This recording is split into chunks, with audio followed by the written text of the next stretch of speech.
Hey everybody, Brian here from quantlabs.net. Just want to go over these pivot charts that I have put together, same as before as what I've shown, but the end in underscore peak.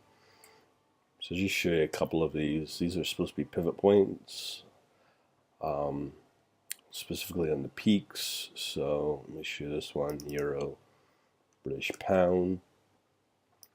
It's not exactly useful, I would find.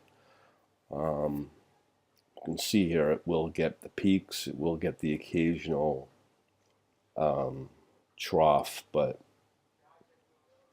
overall it's just kind of like false positives.